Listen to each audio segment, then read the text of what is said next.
This video is done obviously in my backyard.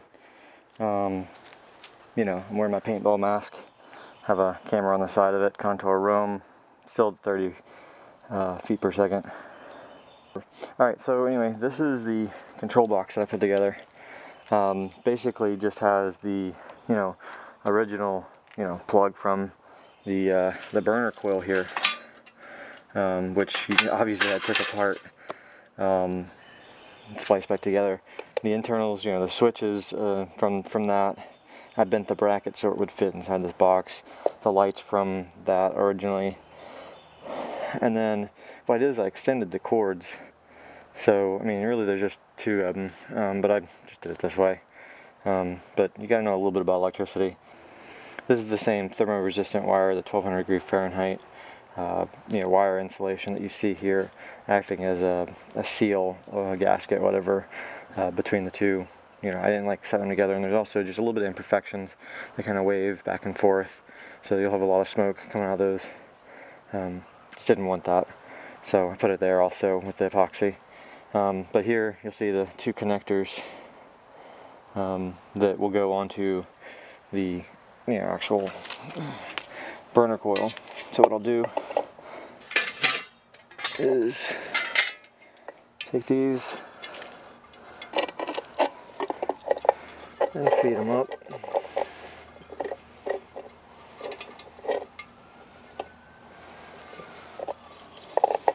And it's been raining all night, so today isn't the greatest day, but I don't care. It's my first time doing this. Got to get this done. So I'll make a point to leave the holes off to the sides so they're easy to get to. I'll pull this all the way through that I can right now, just so I can get the coil in here real nice and easy. Doesn't matter which one these go to. Simply just heats up the two in between.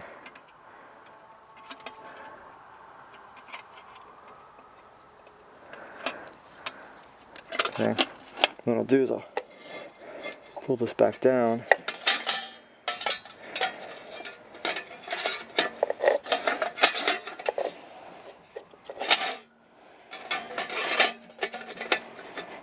Okay, so that's where I'll leave this.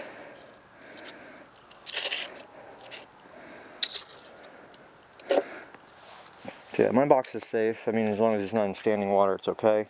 Now, if it starts raining and such, I'll cover this over.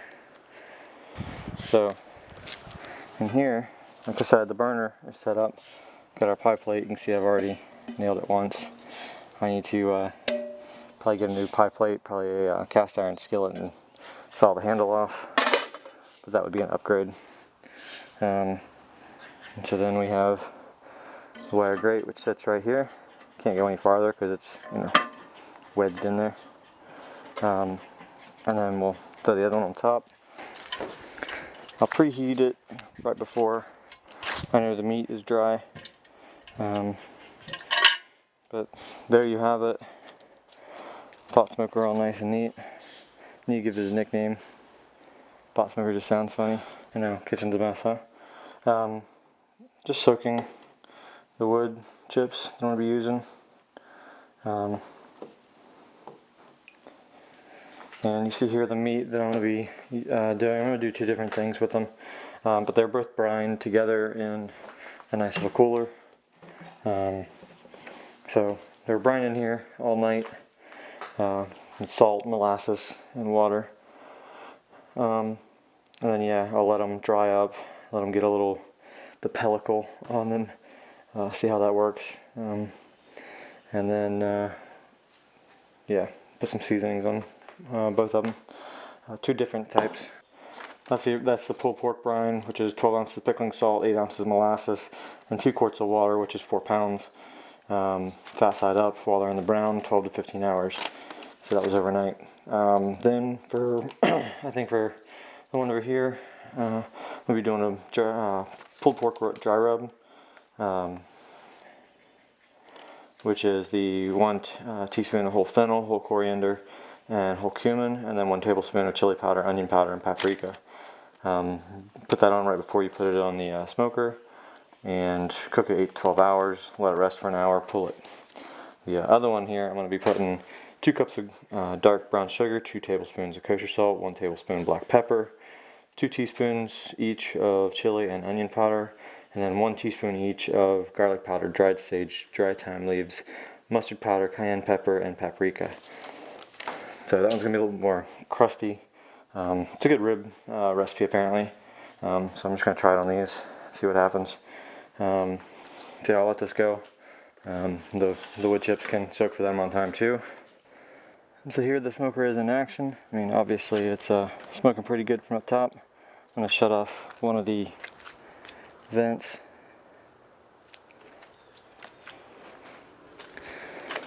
So if we notice our temperature at 180, just opened it up. Let me actually shut the other one, because that's a smoker. My 2 pieces of meat, looking lovely. I got drip pans underneath them. I'll just temporarily crank this up a little bit.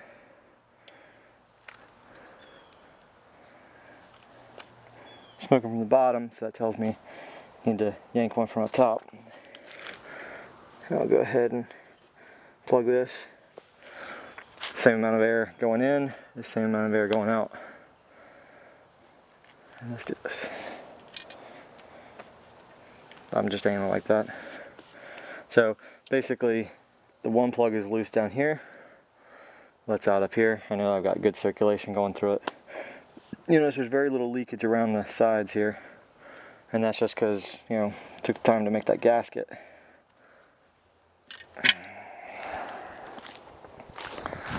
When I first did this, it was leaking like kind of all over the place. Just small cracks here and there. But yeah, so you can see the temperature. It's still 180. It'll take a little bit to get it back up to speed. And that smells good. It smells real good. Alright, so yeah, that's the pot smoker.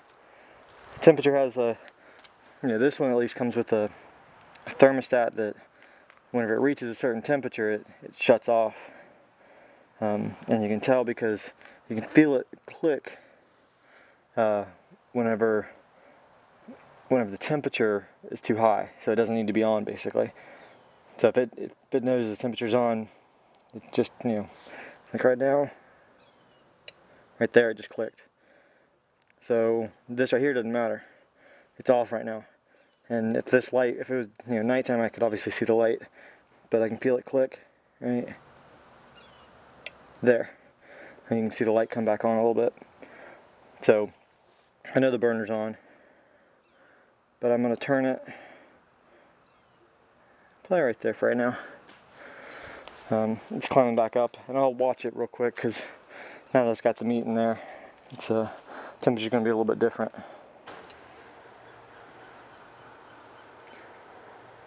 So here we are at the about 4.5 hour mark. I've already been through 3 different smokes. Basically changed out the chips 3 times. We're still sitting, if you can see that, at 225 according to this. Probably just a hair higher than that according to my digital thermometers that I've had. I'm going to change out I'm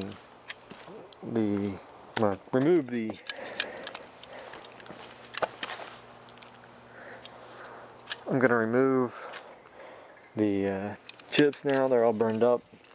I can hear it cooking on the inside. It's still hot to touch. You can see I've made 2 marks on this, 200, 220. Just kind of let myself know where it's at. It's pretty darn accurate. I've kept it at one of those 2 spots all day for the last 4 hours. You can see I left in one but didn't leave in the other one that long. And I've still got the one removed, the other one's still there. So airflow through this has been no problem. I can hear the meat sizzling on the inside. So let me just grab the thermometer I'm going to leave in to the meats, and I'll be right back with it.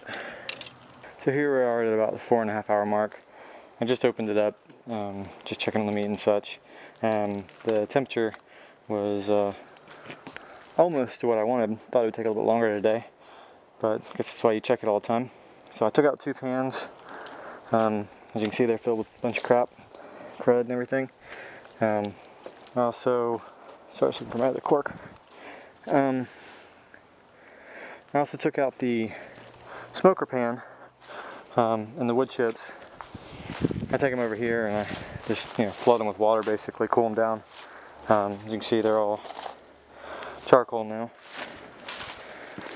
So got my heat temporarily up on this. I've been able to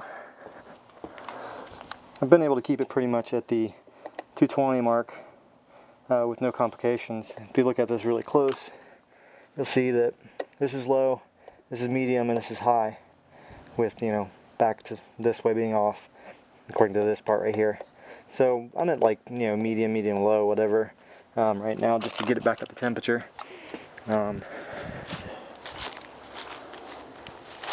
So right now we're at 150 and climbing. Again, I just opened this up, so that's why it's so low. But it's been riding about 220, 230 on this gauge, which is maybe just a hair low compared to my digitals that I've got, but it's accurate enough.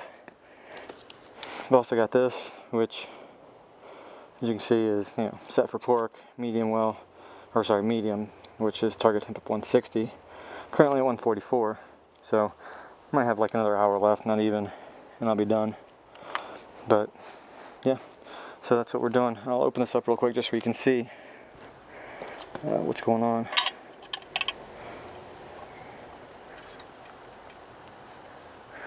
So temperature rose to the top and out the side right there, and 2 pieces of meat, and I've got a piece of aluminum foil just to catch the naughty little drippings that come out of it still. That way they don't burn the coil and make a bunch of smoke. So the foil's just loosely set in there. It's about 2 inches or so off the top of the grill, off the burner. So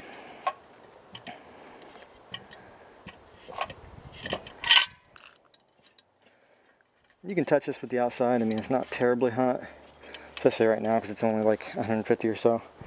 It gets a little hotter up here near the top where it's a little thinner. But these bases, these edges right here are really nice. So anyway, that is the pot smoker. Alton Brown, obviously modified for me. Nobody's gonna have exactly the same. But yeah, thank you for watching.